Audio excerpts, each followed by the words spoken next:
waqooyi bari TV. Shacabka ku dhaqan magaalada Lascanod ee xarunta gobolka Sool ayaa markii ugu horeysay maanta waxay ka hadleen shirka ka furmay dalka Jabuuti. Rayigooda kaga aadan waxay soo dhaweeyeen ugu horeyntii shirkaas iyagoona ugu baaqay madaxda dowladda federaalka Soomaaliya iyo maamulka iskii madaxbannaanida ku dhawaaqay ee Somaliland in danta dalka iyo dadka la fiiriyo oo ah midnimo mar kale ka curata geyga Soomaaliyeed. waa kuwan qaar ka mid ah shacabka magaalada Lascanod oo dareenkooda la wadaagay. maanta shirka ka dhacaya Jabuuti ee madaxdii Soomaaliyeed oo dhan isugu tagayso shucuubta Soomaaliyeed waxay idinka rajaynaysaa khayr iyo midnimo iyo walaaltinimo. shirkaasi maanta wuxuu leeyahay culays weyn waayo waxa isugu tagaya madaxdii Soomaaliyeed oo dhan intii Soomaaliya maanta madaxda u ahayd bay isugu tagaysa. marka halka waxaan ka rajaynaynaa guul iyo gobonnimo gacal kala maqnaan jiray iyo geeliba way soo ololaa ummadda Soomaaliyeed ama shacabka Soomaaliyeed waxba kama dhaxaynin laakiin dadka is haystay waxa weeyaan waa ummad waxa weeye danaystayaal baan oran karaa. maarayna ku nool dhalinyarada magaalada Lascanod ee xarunta gobolka Sool waxaanu soo dhaweynaynaa labada madaxweyne Muuse Bixi Cabdi iyo madaxweynaha Jamhuuriyadda Soomaaliya Mudane Maxamed Cabdullaahi Farmaajo oo ku kulmay magaalada Jabuuti. waxaanu leenahay wada hadal wanaagsan oo maanta in Soomaaliya isu timaado Soomaaliya midowdo waa arrin loo baahan yahay. haddii la suuqdo suuqa la iska kala maqnaado sidii warigii hore loo kala maqnaado taa waxay la tahay wax sii fogaado wax soo dhawaanaya ma jiraan. marka in la wada hadlo Soomaaliya xitaa wada hadlaaba heshiiyay oo man hadii la hadlo kol meesha heshiisu ma qaybanayay waxa qaybanayay hadallo wanaagsan ba ka soo baxaya. anigu waxaan u arkaa mid Soomaaliya maanta u dana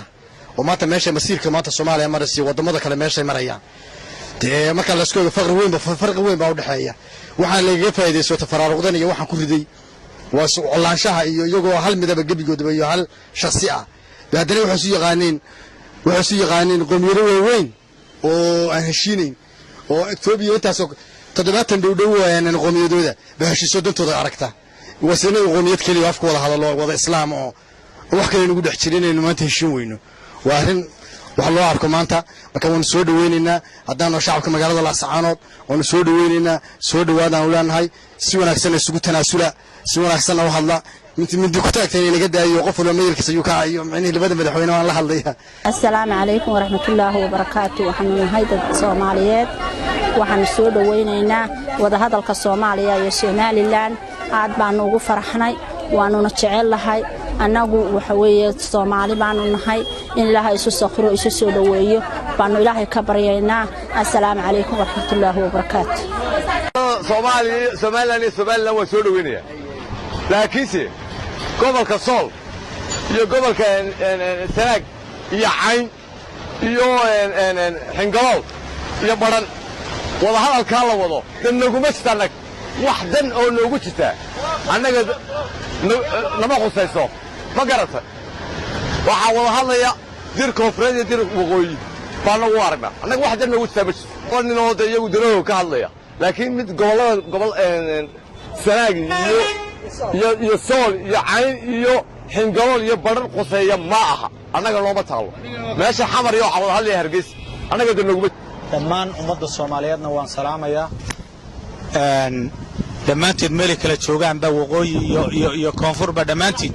waa salaamaya. assalaamu calaykum baan idin leeyahay. marka insha Allah waxaan doonayaa inaan raayigayga ka dhiibto shirka ka firmaya Jabuuti ee lagu wado inay ku kulmaan